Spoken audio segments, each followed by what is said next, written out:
loolu la Mary Teuw Niane daal di titrer son texte Marie qui écrit et finalement le PASTEF qui réplique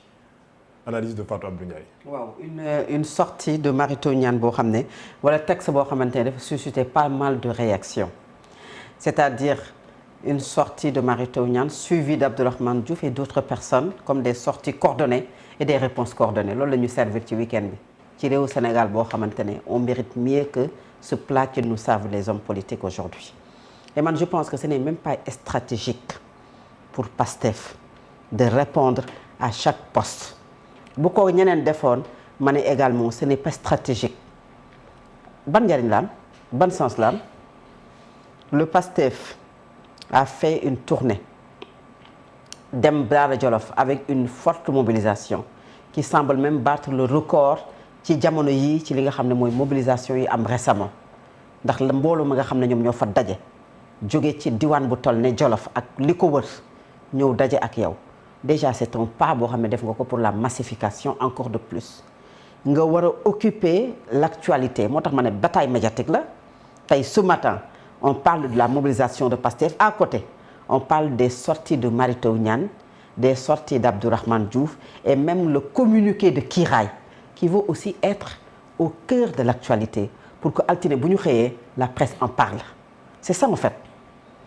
bataille lay doon d'opinion et médiatique boo xamante ne yow est-ce que da ngay accepter su fekkee ne tey Pastef génn na rek Kiraay dafa war a tontu ci saa si su Kiraay génnee Pastef dafa war a tontu moi j'ai remarqué que depuis un certain temps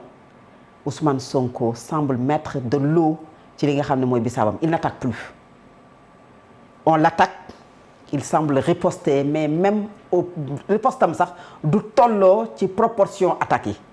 bi mu ne koo saa fitna tontu Ousmane Sonko tolloowul trop ak proportion bi Bassirou Diomaye Faye waxee saa fitna l'imposture ou l'imposteur de Mary Teuw Niane réponse Ousmane Sonko dégg naa ko c'est juste que ne mais tolloowul donc kooku li muy woo ci ay militants wam am na ci une partie boo xamante ne mi ngi ci muy bañ a topp tendance su tontonte fayonte parce que du loolu la Sénégal milité Ousmane Sonko doon na gën a nekk à l'aise pour tontu à Macky Sall ak attaquer Macky Sall aujourd'hui à Bassirou Diomaye Faye parce que loo ci mënti wax da ko joxoñ ba pare jaay ñu ko ba pare nañu c'est l'homme le plus beau il peut gérer le Sénégal loolu la ñu jaayoon maintenant lu mu ciy wax rek da koy xaw a dulier tuuti parce que daf ci am part de responsabilité bu Sénégal doxul mooy moo joxoñ Bassirou Diomaye Faye sénégalais yi am na ci ñoo xam ne xamuñu ba ils ont voté Bassirou Diomaye Faye grâce à Ousmane Sonko donc il faut parfois accepter de recevoir des coups et je pense qu'il accepte d'en recevoir depuis un certain temps il riposte pas maintenant ñeneen ñi nga xamante ne les Abbas Fall qui à chaque fois bu kenn waxee mu génn Amadou Ba mu génn xaw ma ndax ñoom seen stratégie la mais man à mon avis c'est pas une bonne stratégie parce que un Mary Teuw Niane qui fait un texte sur Facebook pour bind wax loolu li nga ko war a mën a opposer mooy il est directeur de cabinet maanaam directeur de cabinet du président de la République nga xam ne tey boo ko invité woon sur un plateau am na lu muy wax loo xam ne dafay boot li nga xamante ne mooy kaddu président de la République à la limite qui fait un test même s'il est politique koo xam ne il est professeur am dayoo ci wàllu professeur jàngal ministre de la République bu ci mel ne Aly Ngouille Ndiaye Mary Teuw Niane mi a été son professeur kon ci xam-xam xam nga kooku mënoo ne amul xam-xam doole politique tamit amul doole politique mais am na xam-xam c'est quelqu'un boo xamante ne am na fu mu jaar su wàcceewee nag le débat à ce niveau d'attaque et de contre-attaque ça pose problème et loolu daf ñu war a indi ci ñun homme politique yi nga xamante ne ñoom la ñuy am le plus souvent c'est-à-dire naw bi ñu leen di naw benn moment ak benn instant li ñuy dindee loolu et pour des calculs peut-être même politiques wala doo xam lan moo tax Mary Teuw Niane a été au PIT après mu jóge PIT dem ci Abdoulaye Wade mu jóge Abdoulaye Wade ñëw ci Macky Sall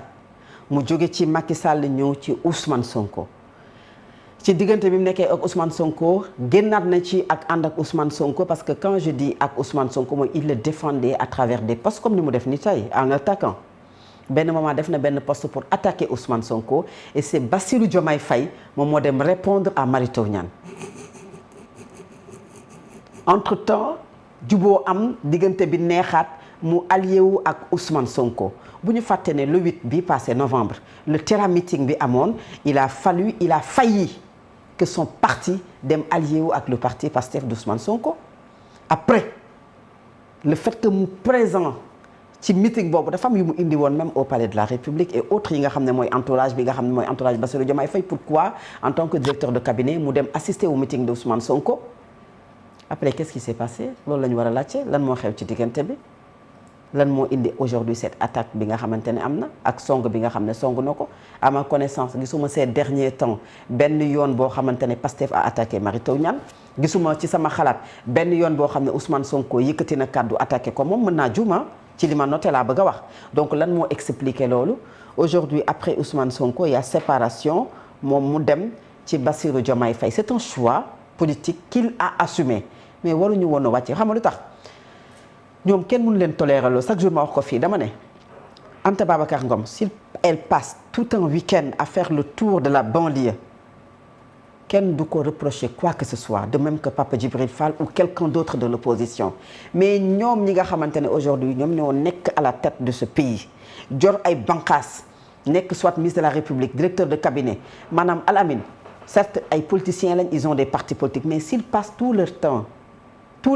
Alamine à attaquer à riposter à écrire des textes au moment où sénégalais yi lenn la ñu soxla mooy jàmm ci réew mi la stabilité la paix la transparence manger et boire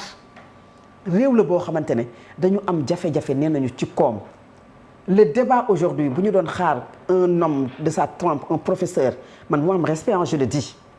muy Mary Teuw Niane mooy aujourd'hui mu def une intervention une réflexion sur un sujet sur les réformes de la justice sur les réformes universitaires parce que il a été ministre de la République ministre de l'enseignement supérieur mu téye woon ko nag téyin bu baax boo xam ne bi ñu koy dindi ñëpp dañ ne pourquoi Macky Sall dindi ko parce que bi mu fa nekkee mi ngi doon def liggéeyam normalement mu def une réflexion sur aujourd'hui ces réformes universitaires yi nga xam ne ñu ngi ko doon wax ba mu tax ay ndaw génn di manifester ba benn ndaw ñàkk ci bakkanam mu intervenir su fekkee ne moom en tant que professeur ci li nga xam ne mooy économie def ay recherche dajale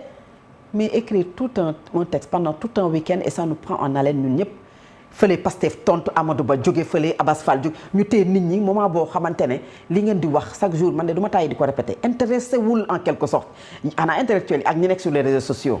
la intéressé mais épanché wu sur les réseaux sociaux wala nekk ci di wël di wax moment boo xamante ne yéen da ngeen ne Sénégal bi nga xam ne ñun moom la ñu hérité Sénégal bu am jafe-jafe Sénégal ku wax ak ku waxul ñëpp xam nañu réew mu metti la réew mu am jafe-jafe la ci koom Alamine réew mi dafa neexul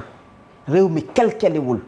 ba ñoom ñu war a jël seen temps bi yëpp def ko ci ay politique def ko ci ay kobosante def ko ci ay attaque pour dire que ne non dañ koy fekk si ci li mu mën wala dañu koy topp ci li nga xam ne moom lañ doon def une méthode une action coordonnée pour faire face à qui à un seul homme au moment où 19 millions de Sénégalais yoo xamante ne presque boo jëlee fukk ak quelques millions yi ñooñu ngeen di wax intéressé wuñu leen maanaam aujourd'hui Ousmane Sonko bu dem defi tour dem Jolof mobiliser am na ñu mu ñor am na ñu mu ñorul Bassirou Diomaye Faye bu dem defi kiiraay mobilisation jaay kartam am na ñu mu ñor am na ñu mu ñorul am na ñoo xam ne dafa am leneen lu ñu tal on parle de la famine aujourd'hui à Salémata à Kidira on parle aujourd'hui de la famine on parle aujourd'hui période de soudure ñoo xamante ne bu ñu añee duñu bu ñu ndekkee duñu añ bu ñu añee duñu reer amuñu lu ñu lekk ba bërki dee moo njaay lañ débloqué 7 milliards de francs CFA pour jàppale leen ñu am ay jafe-jafe bañ naan nañu ko baral pour mu teel a yegg ci ñoom ay baykat yoo xamante ne ñu ngi bay tout en sachant que ne bu ñu góobee ba noppi li nga xam ne moom la ñuy am mënu leen a dundal te mënuñu koo jaay ak seen i njaboot des jeunes bravent la mer aujourd'hui pour aller à l'extérieur barsaq baa ngi tulleeg male dañoo intercepté wul ay voitures mais ay bateaux excusez-moi mais bërki de moo njaay nga dégg au large de la Gambie ay nationalités yoo xamante ne des nationalités sénégalaises yoo xamante ne ñu ngi fi yéen loolu noonu yëpp am fii ci réew mi question sociale yi nekk fi l'emploi des jeunes nekk fi la cherté de la vie nekk fi l'économie nekk fi ñu am jafe-jafe le déficit de la balance commerciale est là les exportations ont chuté au profit des importations mais vous n'avez rien à dire aujourd'hui que tey ñu pendant tout un week-end ci ay texte ay tontonte ak ay waxante et ça occupe même li nga xam ne moom mooy actualité bi ci loolu la ñuy wax au moment où aujourd'hui waroon nañu mën a wax ci lu ne taw as tuut bi mu def bërki de mondial y a des quartiers qui sont inondés il y a des routes impraticables